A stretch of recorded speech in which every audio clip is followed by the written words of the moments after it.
Mayhem is out for justice, so let's break down Season 2, Episode 3 of Cloak and Dagger and find out just what happened.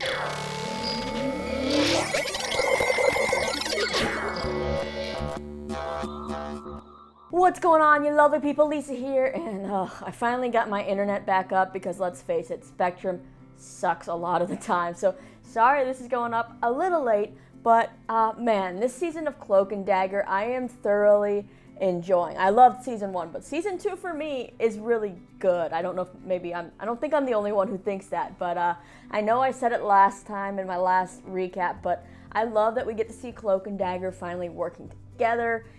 Even if they spend a lot of that time kind of arguing with each other. And plus you throw in Brigid and Mayhem, and it's just like such a good ensemble vibe. Like, obviously this cast has chemistry, we've seen it off screen, but on screen it's electric as well, and I think that's part of really what makes the magic of this show work. And again, gotta give a huge shout out to Emma Lahana for the dual roles of Brigid, that's such a hard name for me to say for some reason, and Mayhem, especially, you know, when those characters are even interacting with each other. You feel like they're the same but completely different characters, and I feel like that was probably such a hard thing to nail, but I think she's doing fantastic, and I would definitely watch a spinoff with just those two characters, you know. But let's not waste any more time on my rambling and dive into this episode. So in this Shadow Selves episode, we find out what Mayhem has been up to since the day of her split with Brigid. So Mayhem emerges from those murky waters and heads back to Brigid's apartment, where she gets in a fight with the fridge, as you know one does when they split and don't know what the refrigerator's doing. I don't know. But then she hears that Brigid is in critical condition, so Mayhem heads to the hospital ready to kill her other half until some cops wander in to discuss how they need to stick to their post, because you never know, Connors may be coming back to finish the job on O'Reilly. So now Mayhem puts her plans on taking out Brigid, or O'Reilly, on hold and sets her sights on getting revenge on Connors. The problem is she can't find him anywhere. Well, we as viewers know he was sucked into the void of Tyrone's cloak, but she doesn't. So she's desperate to find out where he is, and even gets herself a room at a seedy motel, plans out her whole mission writing Connor's name on a Joker playing card, and then seeks out Father Delgado, thinking he knows where Tyrone is and that Tyrone can help her find Connors. But the problem is Delgado doesn't know where Tyrone is, and it's really heartbreaking to see his arc in this episode, because Delgado has quit his job.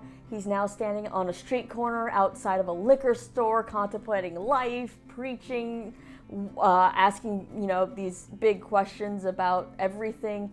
And we see Mayhem at one point even put a bottle of alcohol in his hand, and then we see him spiral back downwards, and it's heartbreaking for this character. But Delgado is a dead end, so Mayhem then goes to use a computer in a cop car and talks a cop into going to get her coffee in order to, you know, not think anything is up and turn her in. And that cop ends up giving the coffee to the real Brigid, who's also standing nearby, as we hear her boss say, "There's a dark streak in you." And it's like, man, if they only knew that dark streak was alive and just a few hundred feet away watching this whole thing. But Mayhem does her research and ends up at a hearing for a cop who used excessive force on a woman. But in order for this investigation to continue, there has to be a unanimous vote from the parish. And, well, it seems like this will be a unanimous vote until we get to the last vote, which is given by none other than Adina Johnson, Tyrone's mother. She gets a look from some men who seem to have something on her and votes nay, which causes an uproar, which means this investigation is not going to go on. So this cop guy got off the hook. And it's definitely a storyline we're going to have to look into at some point, with what's going on with Ty's mom and why she would vote that way and what these, you know, guys have on top of her. But yeah, it turns out this accused cop was actually Connor's partner the night he shot Tyrone's brother, and the one that covered for Connors in exchange for some favors. So Mayhem tries to, you know, find Connors through him, but this guy has no information. And, well, we can say bye-bye to that guy because he kind of gets what he's due. So then Mayhem goes to see Delgado again to get some advice about life and feed his addiction, and she realizes she is at a dead end because she has no more links to Connor. So she walks away, steps on a flyer for a missing girl, and notices all the other ones on the wall, and now she's found her new task, this new thing to consume her, since she can't go get justice against Connors. So she starts tracking these girls, which lead her to killing all those guys at the club last episode, which then leads her to seeing Brigid stumble out of the bar 36 hours before our present time period of this episode and messing with her head in the reflection with that puddle. So now we're kind of caught up to present day. There we pick up with Mayhem and Brigid staring at each other in the junkyard where we left them last episode, and Mayhem saying she's gonna go find those missing girls and asks Tandy to actually help her, but everyone's really confused, and as sirens start approaching, Tyrone teleports himself, Brigid, and Tandy out of there just as Mayhem tries to shoot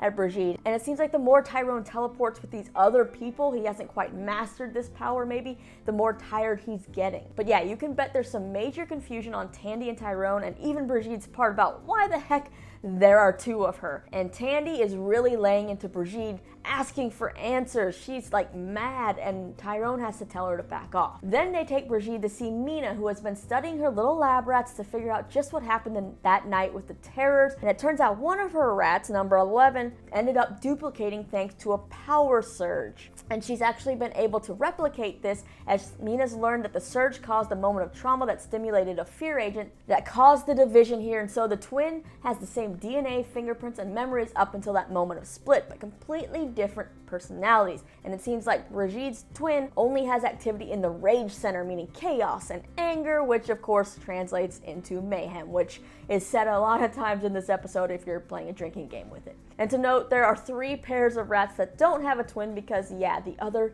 viciously killed it. So yeah, watch out, Brigid. But now they gotta find Mayhem. So they get Brigid to really think, since she and Mayhem would be thinking alike. And they do find Mayhem's hotel room and discover her plans all over the wall with tracking these missing girls. And they figure out where she's going next. So they head to the Glitter Gutter Strip Club, where Mayhem is already beating some guy up for information about where the next drop of girls is happening. And she has learned that it's gonna be at the Bayou Brothers truck stop.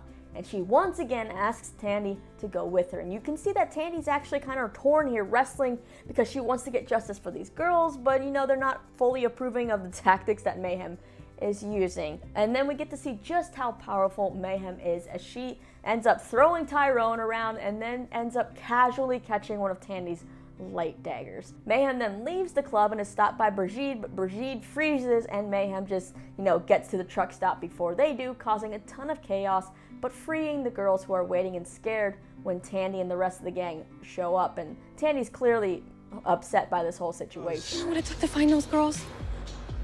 We didn't do it. Brigid certainly can. I mean, maybe. Look at what she did to this guy. I see. And maybe he deserved it. So now it seems like Tandy's starting to lean more towards Mayhem's side, while Tyrone tries to be that voice of reason, saying that's not the way you want to do things. But they realize they gotta track down who did this. So Tandy tries to use her powers by touching a girl's hand, but the problem is these girls no longer have any hope. So it's up to Tyrone to use his powers to see their fears, and he grabs her hand and sees their next spot, and they head off to this building which is heavily guarded by gang members.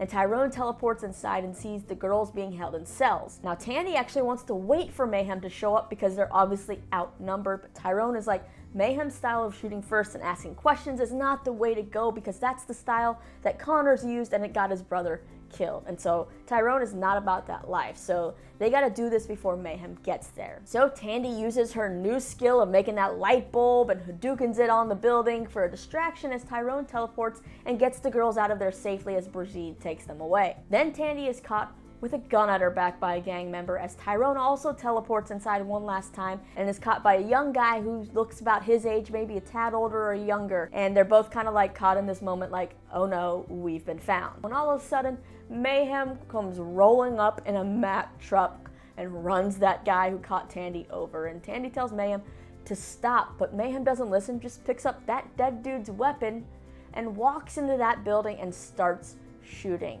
Now Tyrone sees these bullets start flying towards that young guy that he saw, and he rushes over and envelops those bullets into his cloak, into this void, which we haven't seen him do since he sucked Connors up in there last season. And then, what do you know, Mayhem gets sucked in there as well, and we then see her walk through darkness to a lit up gas station where she opens a fridge, and inside is Fuchs. Who's up for awkward reunion pancakes? Yeah, that's not creepy at all. Right? So now it's about to get interesting as we, as we're going to see what it's like in that void or dimension or whatever we're going to call it inside of Tyrone's, cloak and darkness. And, well, we know Mayhem really wanted to find Connors very badly, so maybe now she will. Or is that dimension void place different for each person that gets sucked in there? That's going to be a very exciting part, I feel like, to explore of Cloak's powers and what exactly this place is. But I'm also curious to learn more about this whole, splitting and twinning situation. Mayhem is definitely a lot stronger. Is that because of the gas? What is that? And how do you go about killing her if she's just casually, catching light daggers and throwing Cloak around? And we also start to see the moral dilemma here of, fighting for what's right, the ways that you fight for it, as Tandy's really struggling, thinking that maybe now the way Mayhem is going about it, maybe these guys do deserve it and they're getting what's coming to them. While, obviously Tyrone is on the other shoulder, being the little angel and devil yacht over here, being like, no, that's not the way to do it, even if he does deserve it. So we're gonna kind of have that little moral dilemma in there as well. But there's a lot of stuff that we can explore, and I'm excited about that. So let's go ahead and watch this promo for the next episode. I need to go in and get her. Be careful. Curiouser and curiouser. Tyrone! Tyrone, they're coming for you!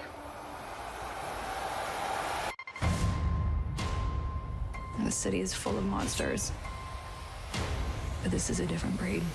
Okay, so Tandy is going in after Mayhem. So has Tyrone figured out a way to just casually do that? Or is it still, open, and this picks up like a second later and Tandy just like goes in? But it seems like, Mayhem's a pretty smooth talker in ways, and that maybe this is where she and Tandy bond, and which she wins Tandy over to see her side of why she's doing what she's doing, possibly. Emma Lahana said in an interview I did with her and a few others that, Mayhem builds a bond kind of with Tandy. They have an understanding, while Brigid has an understanding with Tyrone, and I think we're really going to see that next episode. And we're also finally getting Adina back on screen, more so than what we got in this episode, with her storyline, and it seems like, Tyrone is putting her in some kind of danger. We know he's still being framed for, the murder of Fuchs, and maybe the police are using this on Adina with her position in the community to kind of keep her in line or vote the way they want. Obviously some shady stuff going on here. So yeah, I think we're off to a great start this season, and I hope this momentum keeps up, because I feel like there's just so many things that you can explore, and I'm all for it. We've already gotten more action, and I really love the fights, and I love seeing their powers. But yeah, let me know your thoughts and theories on this episode. What were your favorite moments, your least favorite moments? Are you enjoying this season so far? Do you like the character development we have going on? And what do you think about this whole split dynamic of Brigid and Mayhem? How can they get rid of Mayhem, or should they even really get rid of Mayhem? Yeah, let me know all your thoughts and theories, and after that, don't forget to hit that subscribe button if you haven't already, the little bell so you don't miss a video, and check out my interviews with the cast of Cloak and Dagger about season 2 right over here if you haven't seen them yet. As always, my name's Lisa. Thanks for hanging out with me and talking all kinds of nerdy things. I'll see you next time.